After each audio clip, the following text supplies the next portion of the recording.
going to assemble an office chairs, mesh block. So let's see. These are the parts of office chairs. These are the arms. It's made of PP or polypropylene armrest plastic. So made of propylene na PP na plastic. So these are the right side and this one is the left side. Now, so we're going to sit aside this one first.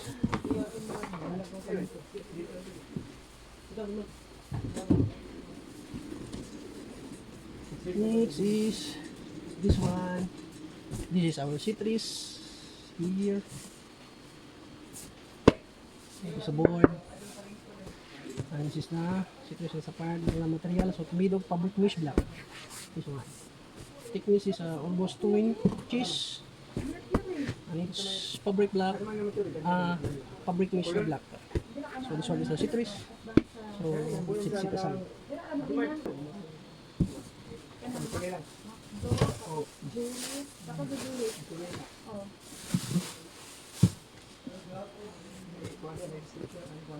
This one is backrest. So design.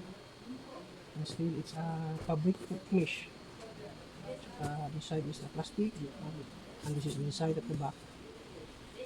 So let's sit aside this first.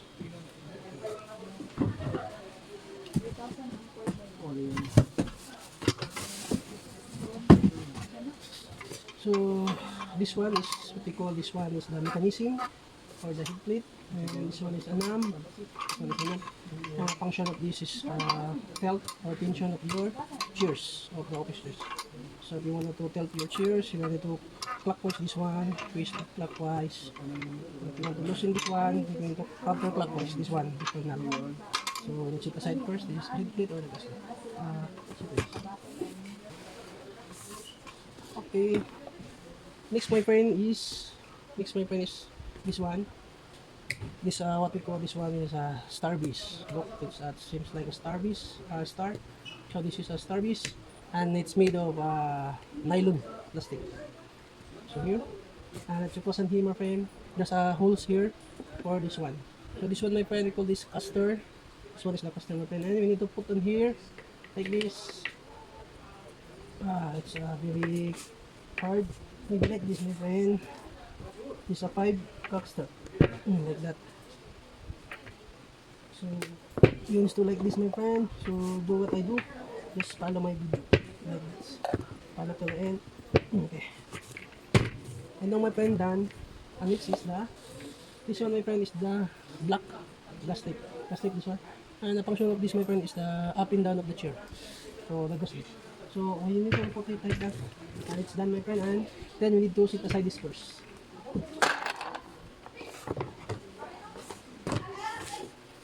So next, my friend, is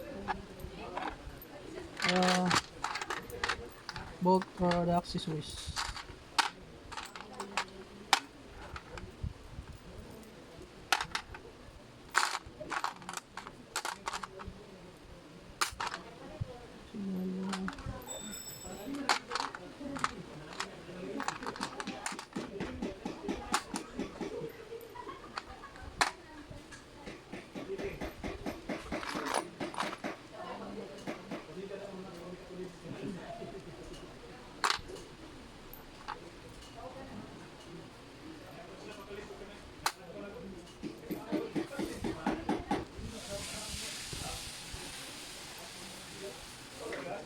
So now, my friend, we have three we call it 3 types of screw, bolts.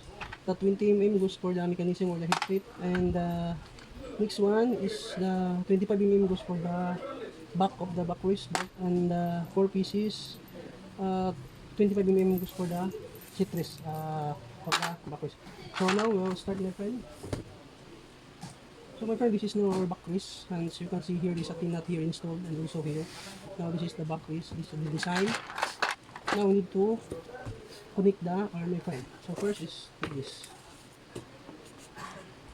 like that, my friend. So very simple my friend, like that only, and then maybe like this, like that my friend. So like this. So as much you can get the position.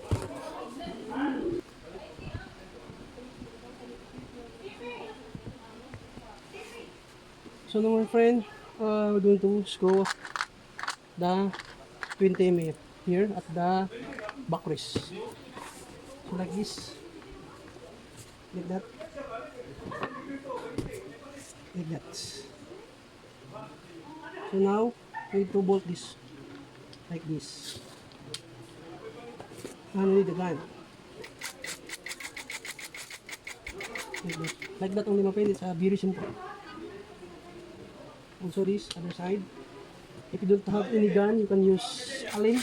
Because there's free Allen for this one. Allen, this one. Now, let's do it for the right side again. So now that's the look.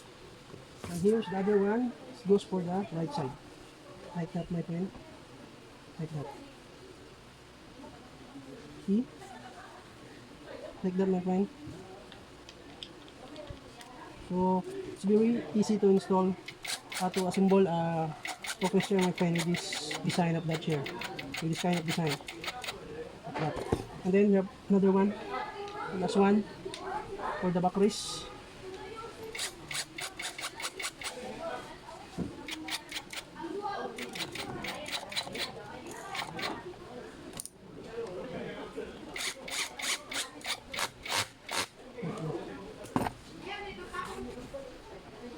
So, we need to tighten first. Like that. Then, my friend, next one is the citrus.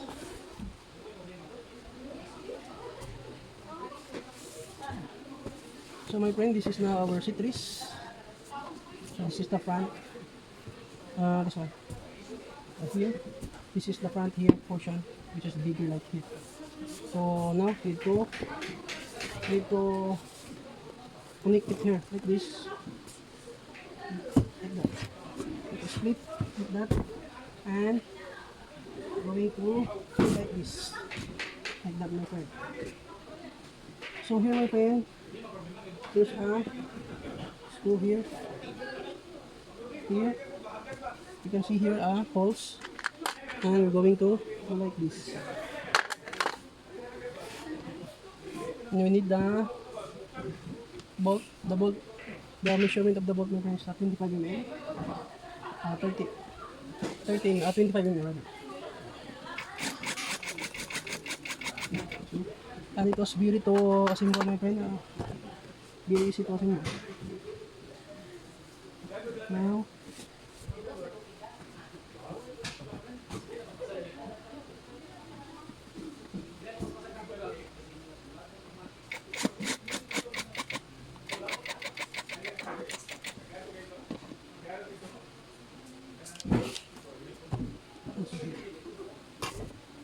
and also here.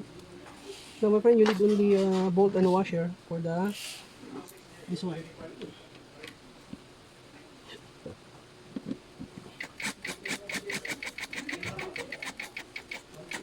So like that, my friend. Simple as that, my friend.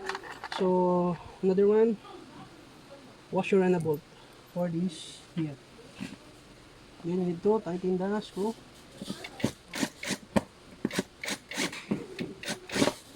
Okay. So it is here. It is.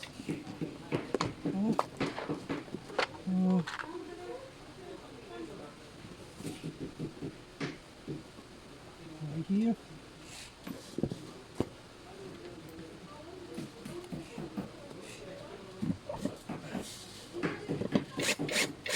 Like that. And you need to tighten the bolt. Like that.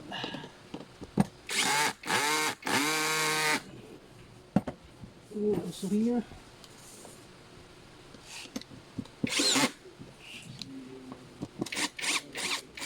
So I forgot to I forgot the washer, my friend, so I'm gonna put it in the washer.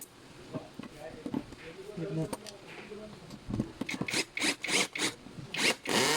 Sir, sa bising bulon, sir. Ito na, na? Aga, nga na, sir? Oo, ay itong kanya nga bang ko ba? Dito wala. Ayan, sir. Kapot nandua? Hmm. Ito na mga biway. Yung na to? Nga ni? Oo. Nga, sir? Siko din, Anak, mga yan room. DY.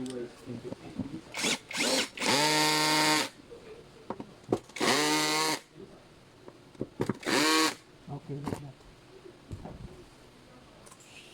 And then my friend, lastly, the head clip. Like this. So the bolt for this is the 20 mm. And then we're going to tighten the bolt.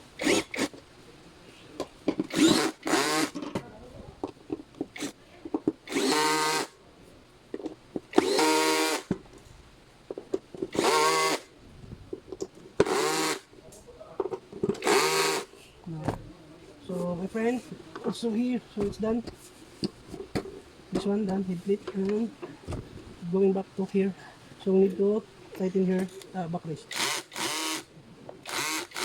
Like that.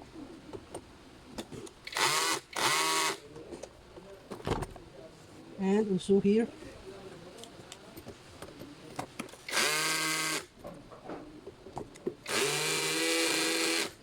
Like that.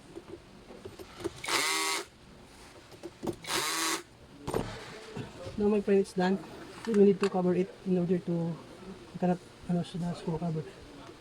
Like that. So here's a cover for, in order to hide the, okay.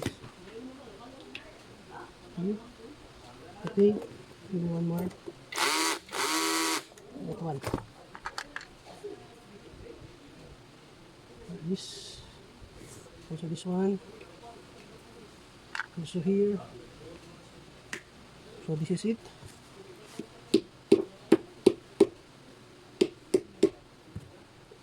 So overall, my friend, this is now our finished officer's assembly. Look, arm is plastic. It's polypropylene material. Ito sa back. So now I need the one. I need to put like this. Okay, my friend. Like that. So it's done, my friend. So we need to test this one.